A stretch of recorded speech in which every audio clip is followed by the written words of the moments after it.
বিয়ের পর ছেলেদের একটা কমন ডায়লগ, বিয়ে করে নাকি তাদের জীবন অশান্তিতে ভরে গেছে।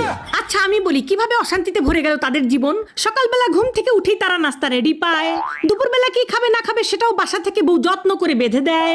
তারপর সন্ধ্যার সময় যখন আপনারা কাজ শেষ করে বাড়িতে আসবেন, আপনারা যখন ফোন করে বলেন যে আমি আসতেছি, তখন আপনাদের জন্য আমরা ঘর বাড়ি সুন্দর করে পরিপাটি করে গুছিয়ে রাখি। কেন? মহারাজা আসবে। তারপর আপনি রাতে কি খাবেন না খাবেন সেটা জিজ্ঞাসা করে টাটকা টাটকা রাতের খাবার আপনাকে আমরা রেডি করে দিয়ে দিই। তারপর রাতের বেলা আপনি ঘুমাতে যাবেন, আপনার যে বিছানাটা সুন্দর করে বিছানা ঝাড়ু দিয়ে পরিষ্কার করে একেবারে গুছিয়ে আপনাকে ঘুমানোর জন্য রেডি করে দেয় কে? দেয় এই বউরাই দেয় আপনাদেরকে। জীবন অশান্তিতে ভরে যায় না? কার জীবন অশান্তিতে ভরে যায়? তারপর বিয়ের কিছুদিন যেতে না যেতেই দিয়ে দেন পেটে একটা বাচ্চা। এই বাচ্চাটা নিয়ে আমাদের কত কষ্ট হয় আপনারা জানেন? সেই বাচ্চা পেটের মধ্যে 9 মাস কে পালে? আপনি পালেন?